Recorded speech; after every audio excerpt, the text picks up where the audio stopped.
पश्चिम बंगाल की मुख्यमंत्री ममता बनर्जी बीते 3 दिनों से राजधानी दिल्ली में कैंप किए हुए हैं। कल शाम को ममता बनर्जी ने चुनाव आयोग के दफ्तर जाकर के मुख्य चुनाव आयुक्त से मुलाकात की, लेकिन उससे पहले ममता बनर्जी ने दिल्ली में स्थित बंग भवन का दौरा किया। और आपको बता दें कि इस बंग भवन में एसआईआर प्रक्रिया से प्रभावित उन परिवारों को जो है वो रखा गया है। और बंग भवन के बाहर जो दिल्ली पुलिस की जो सिक्योरिटी डिप्लॉयमेंट है, इसको लेकर के ममता बनर्जी ने तमाम तरीके के जो सवालात हैं वो उठाए हैं। लेकिन आज सुबह फिर से यहाँ पर जो डिप्लॉयमेंट है, वो सिक्योरिटी डिप्लॉयमेंट है, वो यहाँ पर दिल्ली पुलिस की ओर से की गई है। आप तस्वीरों में दिल्ली पुलिस के जवान और अर्धसैनिक बलों के जो जवान हैं उनकी तैनाती जो है वो आप देख सकते हैं। कल दोपहर को ममता बनर्जी जो है वो इसी सड़क पर अपनी गाड़ी से उतर करके उन्होंने बाकायदा तकरीबन 10 से 12 मिनट तक उन्होंने जो है वो इस डिप्लॉयमेंट पर सवाल उठाया था। हालांकि दिल्ली पुलिस ने इसका जवाब दिया है कि ये जो डिप्लॉयमेंट की गई है,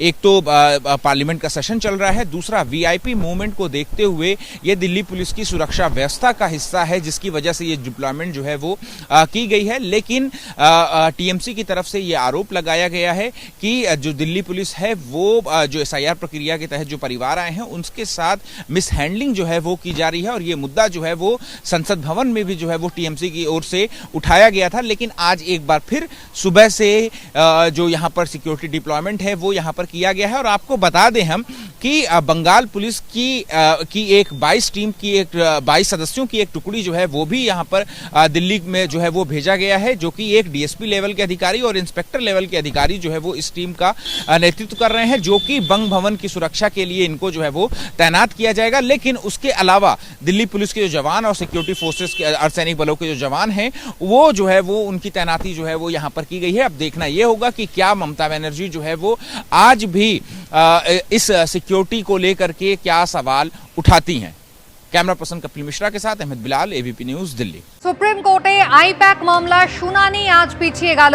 15 জানুয়ারির পরে আজকে শুনানি হওয়ার কথা ছিল। সব পক্ষকে হলফনামা দিতে 2 সপ্তাহের সময় দিয়েছিল সর্বোচ্চ আদালত, কিন্তু সুপ্রিম কোর্টে আজকে আইপ্যাক মামলার শুনানি পিছিয়ে গেল। আগামী মঙ্গলবার অর্থাৎ 10 তারিখ হবে মামলার পরবর্তী শুনানি। কিন্তু কি কারণে এই শুনানি পিছলো বিস্তারিত জানবো। আমাদের প্রতিনিধি বিজেন্দ্র সিংহ রয়েছেন আমাদের সঙ্গে। বিজেন্দ্র,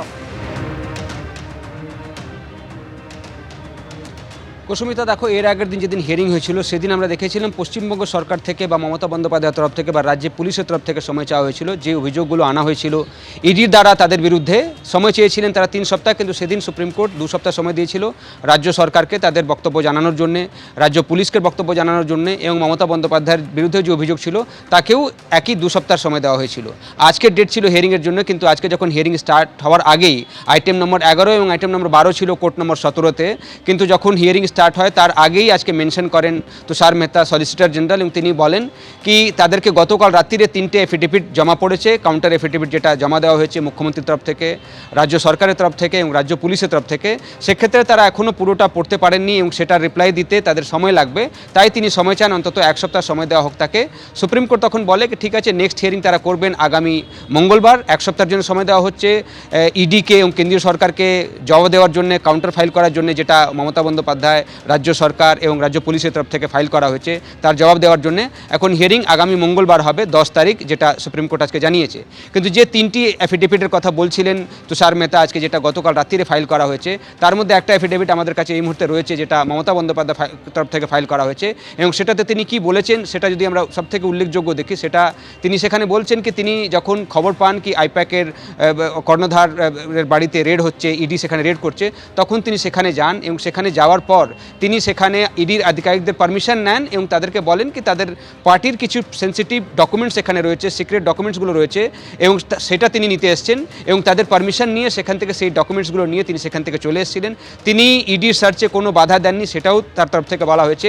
এবং তার সঙ্গে সঙ্গে ইডি যেভাবে সার্চ করছিল সেই প্রশ্নগুলো তো রয়েছেই, কি ইডি এভাবে মামলা করতে পারে কি পারে না, সে কথাগুলো তিনি বলেছেন তার অ্যাফিডেভিটের মধ্যে। কিন্তু সবথেকে গুরুত্বপূর্ণ হচ্ছে যে অভিযোগগুলো গতবার হিয়ারিং আমরা দেখেছিলাম তুষার মেহতা এবং ইডি তরফ তরফ থেকে করা হয়েছিল কি মুখ্যমন্ত্রী চুরি করতে গেছিলেন, সেখানে তিনি অ্যাক্ট অফ থেফট করেছেন এবং তার অ্যাকমপ্লিস হিসাবে সেখানে রাজ্য পুলিশ ছিল, ডিজি ছিলেন এবং সেখানে পুলিশ কমিশনার সেখানে উপস্থিত ছিলেন। সেক্ষেত্রে তাদের বিরুদ্ধে ব্যবস্থা নেওয়া হোক এবং ইডি সেদিন দাবি করেছিল যে মামলাটা তারা ফাইল করেছেন, প্রায় 17টি ধারা দেওয়া হয়েছে বিএনএসের এবং সেটাতে বলা হয়েছে এই ধারার আন্ডারেই তদন্ত করে মমতা বন্দ্যোপাধ্যায় এবং বাকিদের বিরুদ্ধে কেস করা হোক এবং তার মধ্যে চুরি এবং ডাকাতির মতো মামলাও তারা নিয়ে এসেছিলেন এবং তারা বলছেন কি যেহেতু মুখ্যমন্ত্রী মমতা বন্দ্যোপাধ্যায় স্বরাষ্ট্রমন্ত্রী এবং ডিজি এবং কমিশনার সেখানে অ্যাকমপ্লিস হিসাবে মদত করেছিলেন, তাই এই তদন্ত শুধুমাত্র সিবিআই করতে পারে, এ কথাও সুপ্রিম কোর্টের কাছে রেখেছিল এনফোর্সমেন্ট ডিরেক্টরেট। কিন্তু আজকে আমরা দেখলাম প্রথমেই তো দিন পিছিয়ে গেল, কিন্তু যে অ্যাফিডেভিটটা ফাইল করা হয়েছে রাজ্যের তরফ থেকে তার মধ্যে আমরা দেখছি সেটাতে জানানো হয়েছে কি মুখ্যমন্ত্রী কোনো থেফট সেখানে করেননি।